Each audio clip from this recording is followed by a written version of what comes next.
Democrats are doing the work of Satan on abortion.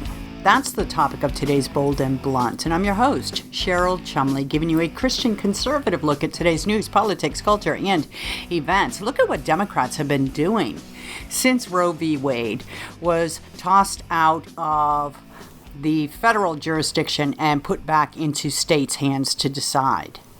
They've gone full steam ahead with any pro-abortion measure that they can dredge. California is facing some real satanic influences, if you want to put it bluntly, which being as this is bold and blunt, why not? And so is the Joe Biden administration. But before I get into all that, I want to quickly mention, if you like Bold and Blunt, you can get Bold and Blunt at edify.app. That is the online platform for faith-based podcasts. You can get Bold and Blunt anywhere podcasts are offered. And you can get Bold and Blunt, of course, at washingtontimes.com, where you can also sign up for my 3 times a week newsletter, which contains all my commentaries from the Washington Times that I write all day, every day, Monday through Friday, every single minute of every single day. And not just every single minute, every single second. Okay, maybe I overstate, but I do have some commentaries that come out in my 3 times a week newsletter. Just go to washingtontimes.com, find my hyperlinked name, click on it, scroll to the bottom, and you'll find some directions on how to sign up for my Monday, Wednesday, and Friday newsletter at the Washington Times. Comes out in time for the lunch hour, and it contains all my commentaries along with my Tuesday and Thursday Bold and Blunt podcast. You don't want to miss it, especially as we circle into this crucial election. November 8th, Tuesday, don't forget. Do your civic duty and get out there and vote, especially if you're a Christian. Don't be one of those holier-than-thou Christians. Oh, I live in this world, but not of this world, and so I don't have to vote. And besides, God ordains the leaders, so who am I to vote otherwise? Who am I to take a stand? Well, guess what? In America, the government is the people, okay? We don't have a dictatorship here. We don't have a king. Yes, Joe Biden, Barack Obama, all the leftists like to pretend once they're in the White House that they are the law, but they're not. They're really not. As a matter of fact, the executive is supposed to be a rather unpowerful position, a figurehead type. Really, the power comes with the legislators. Specifically, the U.S. representatives who hold the power of the purse. Of course, our representatives, our congressional members, haven't been seizing that power. They've been ceding it to the executive under Barack Obama and now under Joe Biden. But that being said, the Constitution does not make the president a king. And in this nation of, by, and for the people form of governance, we need the people having a voice in the government. So don't be a Democrat staying home and staying in the basement and staying on social media and venting stupid petty phrases and then crying when someone you did not want wins in the political seat. Don't be a Democrat and do that. Get out and vote. And then at least then, if you vote, you have a right to complain, a right to vent. But if you don't vote, you know what? Just be quiet, because you are the problem, especially if you're a Christian and don't vote. You are particularly the problem, because there is so much evil going on in this nation right now, right under your nose. And you're going to church and passing out Bible tracts, and your family's good for you. But what about the nation? What about the future of the nation for your kids? And with abortion, what about the voiceless, the powerless, the ones in the womb who are relying on those with voices to do the speaking for them? Out in California, it's crazy times with abortion under Governor Gavin Newsom. And guess what? What's taking place in California? Wait for it, wait for it. It's going to spread across the nation. My guest today is going to detail what's taking place in California. But before I bring my guest on, I want to mention that what's taking place in California is already taking shape under this Joe Biden administration. Evil is not just at the door of America. Evil is all inside the corridors of America, inside the halls of power in America, particularly in this White House. Pentagon to provide funds, help for troops and their dependents seeking abortions. On October 22nd, Associated Press headline reads, let me read from part of this story. The Pentagon will provide travel funds and support for troops and their dependents who seek abortions but are based in states where they are now illegal, according to a new departmental policy just released. The military will also increase privacy protections for those seeking care. Can you believe this? Your tax dollars at work. Oh, but I live in this world, not of it. I don't have to vote. Well, this is what you get. The order, this AP article goes on to state, the order issued by Defense Secretary Floyd Austin. Where do we know that name from? Oh, I know, Afghanistan. Floyd Austin outlines the rights and protections service members and their dependents will have regardless of where they are based, which was a key concern of troops after the Supreme Court overturned Roe v. Wade in June.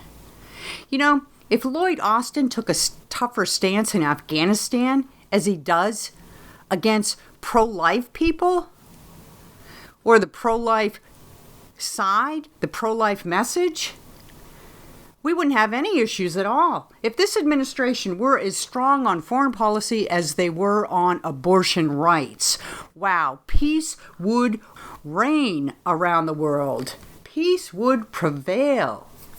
Let me read a little bit more from this AP piece. Access to abortion has become a central issue in the midterm elections. President Joe Biden promised that the first bill he sends to Capitol Hill next year will be one that writes abortion protections into law if Democrats control enough seats in Congress to pass it. There you have it, holier than thou, Christian, who doesn't vote because you live in this world but not of this world, and you think that God is sovereign over everything, so that gives you a free pass to participate in society. There you have it. Now you can't profess ignorance. Joe Biden is promising that the first bill he will send to Capitol Hill next year will write abortion protections into law if Democrats control enough seats in Congress to pass it. So there are your marching orders. You need to go out and make sure that Democrats are not in control of Congress come January. And how do you do that? Voting. Yes, by voting, by going to the polls and voting against Democrats who love abortion. Just take every other issue off the ticket if you want. Forget about inflation. Forget about the economy. Forget about parents' choice in schools and so forth. Forget about foreign policy. I mean, this White House does, so why shouldn't you? Forget about every other issue. Just look at abortion with your candidate that is in your particular area of influence. And vote. Vote against the one who wants to further abortion, who wants to work with Joe Biden to advance abortion. And if you live in California, wow, crazy times, satanic times, evil times. And my guest today, Pastor Jack Hibbs, he is a repeat guest. He is the senior and founding pastor of Calvary Chapel, Chino Hills in Southern California. And I can tell you, he's not only been on this show before, and he's spoken boldly and bluntly. He's not only been on various national television outlets where he's spoken boldly and bluntly, but in his sermons and in his weekly Happening Now events, in his podcasts, pretty much anywhere you see him in the media, he speaks boldly and bluntly. And one of his most recent sermons, one of his most recent Happening Now events, focused exclusively on abortion. And I got to tell you, Pastor Jack is one of the few pastors out there today who is not afraid to delve into the political world. I bet he votes. Christians, holier than thou Christians who live in this world but not of this world, so they don't think they have to vote. I bet Pastor Jack Hibbs votes. And his recent Happening Now event about abortion was just so powerful. I would implore you to go online, look for it, find it, and watch it. Though it may be hard to find some places because he is so bold and blunt in his speaking that he gets booted off of social media all the time. But, hey, those of you out there who read and know the Bible understand that this is the way it goes. When you follow Jesus, you will be persecuted. It's part and parcel of the agreement. Jesus died for your sins, and now when you live for him, you're going to be persecuted. Deal with it. Suck it up.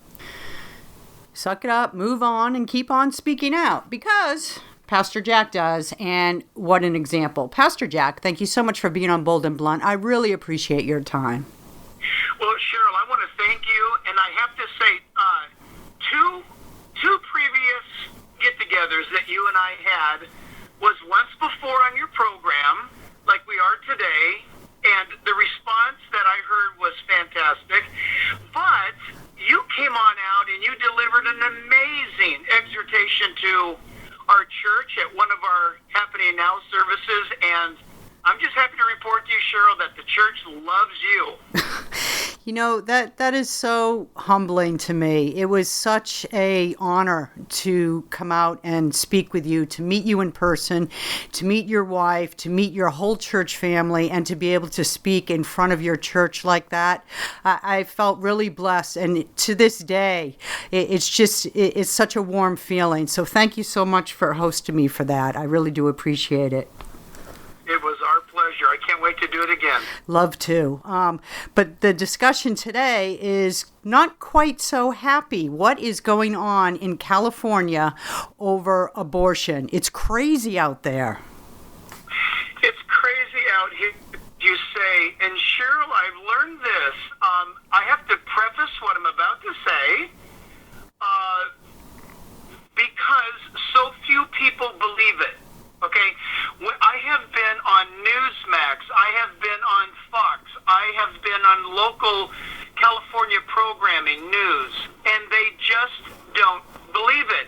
And here's the thing, it's the governor of California, Gavin Newsom, in advance of and in preparation for the Roe v. Wade overturn by our Supreme Court, was working secretly in private with his Democrat supermajority in Sacramento, that if the Supreme Court was to overthrow Roe v. Wade, that he would enshrine, or at least attempt to enshrine, what they call Proposition 1, which is an amendment to the state constitution. Now listen, here's where it gets unbelievable. That Proposition 1, if passed, would amend the California state constitution to allow a woman to have an abortion all the way up to, but not limited to, listen to this, the birthday of the baby. So we're talking 40 weeks pregnancy plus. And Cheryl, this is where the attorneys are banging their heads against the wall, so to speak, trying to figure out, are you saying, Gavin Newsom, that it's not only the extermination of a baby at 40 weeks on its birthday, but when you say to enshrine reproductive freedom for the mother at her discretion, what are you really saying? And so, Cheryl, we have found, at least from our legal counsel, which is quite, by the way, skilled, we've got Alliance Defending Freedom, working with us. If the devil, Cheryl, is known to be in the details, Newsom has gone beyond that. The Proposition 1 is only 3 sentences long, and there are no details. The devil is in the vagueness of the law. So we have got crazy, demonic, sick governor working to slaughter children at the time of birth instead of fixing our southern border, instead of fixing our opioid and our fentanyl problem, instead of fixing San Francisco and Los Angeles exodus of citizens with their businesses. We are in a state of collapse, and all he can think about is slaughtering viable babies. That's where we're at. And look, what you talk about, what Governor Gavin Newsom is doing is not confined to California, because as you're probably aware, I hail from a state, Virginia, where the previous Democrat tyrants down in Richmond tried to pass a similar measure that gave the right of a woman to so-called abort her baby after birth, which I don't know how they get away with calling that abortion. That's just outright murder. But we received backlash here, but it seems like what's going on in California could easily spread to other Democrat-controlled states. Oh, well, listen, you are absolutely correct. In fact, we know, because we have spies up in Sacramento, we already know that there are leaders of other states that have consulted with, they are watching how Gavin Newsom's Proposition 1 fares here in California, because other states are already licking their chops as to how can we do this in our state. And Cheryl, I'm sure that you're aware that Gavin Newsom, with his own campaign funds. Now, yesterday I was on with the Epic Times television talking about this very thing. Their investigative reporting showed that Gavin Newsom is so confident of winning re-election that he has taken portions of his campaign funding and he has put billboard signs up in 5 other red states in America, inviting women and young girls, even underage, that if you want to come to California for an abortion, you don't have to tell your parents. Now, Cheryl, listen to this. This is that's SB, Senate Bill 107. I don't know how this can stay on the books, but here it is right now. SB 107 passed, and it invites women from other states and those who are underage to come to California, transportation provided, lodging provided, and hormone replacement therapy provided. Should you want an abortion, that's provided. And you can also consult and have input on sex change surgeries if you so are inclined. And how in the world does this governor live with himself to think that he can send a message to Florida, to Texas, and say on a billboard, come to California, we're a sanctuary state for your sex change operations and for your abortions. Every parent in America should rise up against Gavin Newsom, because everybody knows that what happens in California doesn't stay in California, which is why, Cheryl, by the way, we're getting tremendous support, thank God, from people from other states trying to help us with our initiative, our blanket widespread effort to promote StopProp1.com. StopProp1, the number 1.com, to put an end to this governor's insanity and to stop it from being successful on this election. And I want people to know how forceful you have been in speaking out recently, especially for the rights of the unborn. I watched your Happening Now show a few days ago on that Wednesday night where you went over Stop Prop 1. I watched it twice. It was an hour and something like 54 minutes or 45 minutes, and I watched it twice. The first time to watch it and just digest the information that you gave, which was amazing. The second time to actually take notes and bring forward these quotes. These are some of the statements that you made speaking to the spiritual aspect of this evil during your Happening Now. You say, the Golden State is now drenched in blood. God is about to act. Our governor has released the whirlwind, and then you refer to Gavin Newsom as a dark lord. Look, you are really a modern-day Black Robe Regiment fighter here. Do you want to talk a little bit about the actual evil of this spiritual battle? Well, Cheryl, yes, I do, because I'll tell you why. And I know that your listeners might view this as being bombastic, and I promise you now it is not. Let me preface it by saying this. I'm a survivor of an abortion. I have determined a long time ago in my life that this is a hill that, if need be, I die on. This is the ultimate battle for me as a citizen, as a reasonable thinking human being, as a person who spent 13 years working for, I won't mention the corporation, but it's the world's largest biomedical engineering corporation in the world. I was a supervisor in a research laboratory. I know science, I know biology, I know chemistry, and with all of that on top of it, I know the Lord Jesus Christ in His Bible. That what I mean by all of this is that this is where I must blow the trumpet of warning and announcement that if I don't stand to expose this evil of a grown man, not only trying to attack an unborn child, but to enshrine in law the furtherance of murdering babies, then I can't assign any value to my life, Cheryl, at all. I do believe. Now listen, I believe that Jesus died on the cross for Gavin Newsom also. But Gavin Newsom, on those very billboard signs that we talked about a moment ago, literally quotes a Bible verse regarding loving your neighbor, that somehow he twists the Bible on those billboards to justify abortion, murder, by saying that if we provide abortion for any woman, we are loving our neighbor. He's crossed the line. He has angered God.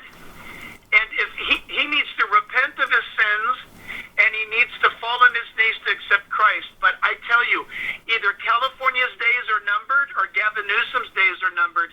You cannot insult the God of heaven and use his Bible and attack the unborn and get away with it. God will not allow it. It's not going to happen. And there's going to be a terrible price paid on Gavin Newsom's part, not from anyone, not from me or Cheryl Chumley or from concerned citizens, but he will stand before Almighty God and give an account for what he has or what he is about to do. Cheryl, Isaiah chapter 10, verse 1 says, "Woe unto those who write misfortune and bad laws for people." And that's exactly what he's doing. Yeah, really, you have to be a little bit frightened for Gavin Newsom and anybody who just puts abortion at the top of their priority legislative list. And, you know, part of the narrative that I really detest about the whole abortion debate is the lies that go into fueling the pro-abortion crowd. For instance, you're not allowed to say that you have actual choice whether or not to get pregnant. That's not even part of the equation anymore. Well, apparently you did watch that message because I said something so scientifically accurate and factually accurate, and Cheryl, I got knocked off Instagram, Twitter, Facebook, YouTube. I got hit so hard because I said I believe in choice. I believe every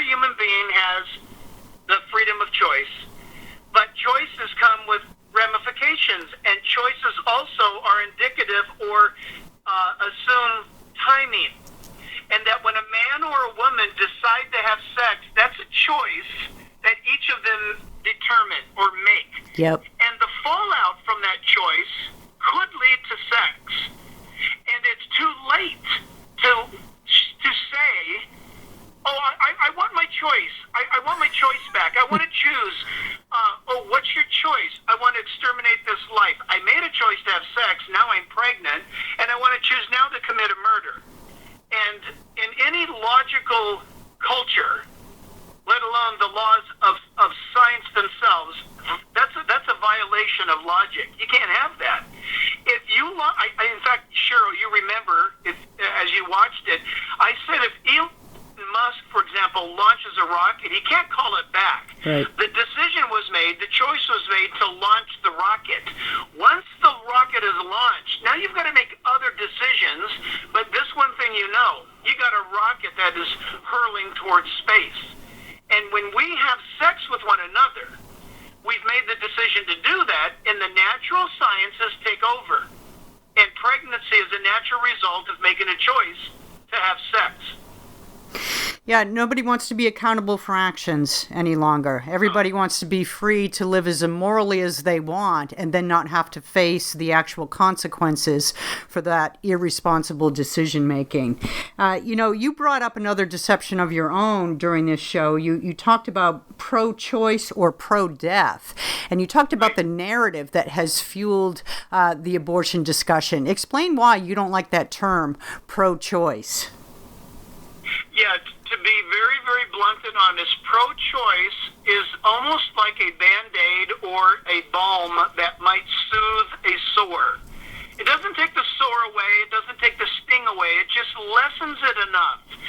When someone says, I'm pro-choice, they almost feel somewhat or boast about it as though that's a virtue. I'm pro-choice. Well, I point out, Cheryl, that if someone's pro-choice, the opposite of pro-choice is no choice. So I'm pro-life. Cheryl Chumley, Jack Hibbs, we are pro-choice. Well, we are pro-life. To be opposite of pro-life is to be pro-death. The opposite of pro-life is not pro-choice. That's an oxymoron. That's an oxymoronic statement. Those two things do not come together. If I'm pro-choice, and if I change my mind to be the opposite, now I'm pro-not choice. If I'm pro-life, the opposite of that, if I change my mind, is pro-death. And so I won't entertain the conversation that someone's pro-choice while I'm pro-life. No, you're pro-death. You just need to understand that. You're talking pro-death. If you exercise your, quote, pro-choice, why is it then someone dies? If you choose, the result is death, a dead baby. And there's no getting around that. It's just the way God made us. It's the way science is. That the moment someone's pregnant, you've got a brand new person inside of you, a complete different DNA. You've got a complete different human being dwelling inside of you, which is a miracle of life. But don't say you're pro-choice, because you're actually pro-murder, pro-death. Yeah, it's funny because even after all these years in journalism and covering this issue, I always get this sort of stutter step in my brain where I have to define to myself what pro-choice really means. Pro-life I get, and then when I go to write the opposite of pro-life, I have to remember, oh yes, we're supposed to say pro-choice, but it's always been very difficult for me logically to grasp. So it's good to put an end to that narrative. It's a lie. Yeah, it is flat out a lie, and it's used, as I said, to calm the nerves and to soothe the sting of those who know they're doing wrong. They know it's wrong, Cheryl. They know. In fact, to prove my point that they know it's wrong, and please, I'm not saying to a young girl who, for whatever reasons, she's scared, her boyfriend said, I'm going to break up with you if you don't get an abortion, or maybe even in a situation of rape. That is a horrible thing. If a woman was raped, we are not protecting the rapist. What we are saying is two wrongs don't make a right. If you've been raped and you're pregnant, which is less than 0.1%, but let's say it happens, don't let one bad thing become even worse. Give the child up for adoption. And that child is innocent of that rape. That's a terrible situation, but the child is innocent. But don't think for a moment that you're going to soothe the sting by telling yourself it's pro-choice or that this wrong was done to me and I'm going to make it right by doing another wrong, because you won't succeed at that. Let someone adopt your baby. Let the baby live. Find a good church that will help you bring that baby to full term and pay for it even, or find a family ready to receive that baby. But please don't think that going down to the abortion clinic and getting an abortion is going to be the answer to your problems. It's a lie, and it will compound your problem. And I don't want you to go through that. I don't want you to have that guilt and shame upon you.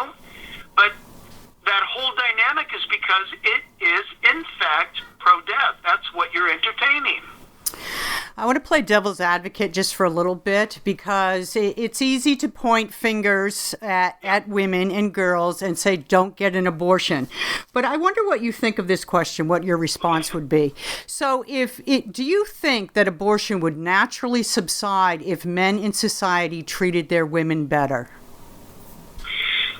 That's a brilliant, deep question. I think the answer to that is absolutely yes. If a man would step up, married or not, I don't care. If you are, let's just take God out of the factor. If you are a man and I'm going to be blunt. Mm-hmm. If you impregnated somebody, you should stand up and be a man, and man enough to say, listen, whatever the circumstances we've done this situation, here's the deal. I am going to love you, or I'm going to provide. I'm going to take responsibility for my actions because I took advantage of you. Even if it appeared to be mutual, the man should have said, hey girl, calm down. I know we're making out or whatever it is, and it's getting pretty hot and heavy. Hey, let's back off. Just like the book of Solomon, by the way, the Song of Solomon, the Bible tells us that Solomon was with the Shulamite woman, and she's getting all heated up. She's getting excited, and she's in love with Solomon, and he says to her, stop. I have too much love and respect for you. Stop, and let's not continue until we're married, and then let's go for it. Men need to be men. Men need to step up and stop taking advantage of women. And you're right. I think the answer is yes, because I think that would curb much of the abortion that takes place, because women are abandoned. They're scared. They're in a state of fear because some man left them to fend for themselves because they wanted to, frankly, experience sexual release in the moment. But I've never been asked that question before, Cheryl, and thank you for asking it. Yeah, good answer, because I always I thought that myself, that it's, takes two to tango there. So I know our time is, I've already gone over, but I wanted to just ask one more quick question about what's going on in California specifically. So this is up for referendum. What's coming up in California? What are the next steps here? The next step is for it to literally be voted on. It's on the ballot. In fact, I voted 2 days ago here in California. It's called Proposition 1. And if it wins by majority, it will become law on January 1st. And so that's why we are desperate. That's why we are getting the word out. We are launching campaigns to get billboards up and down the state of California, electronic billboards going.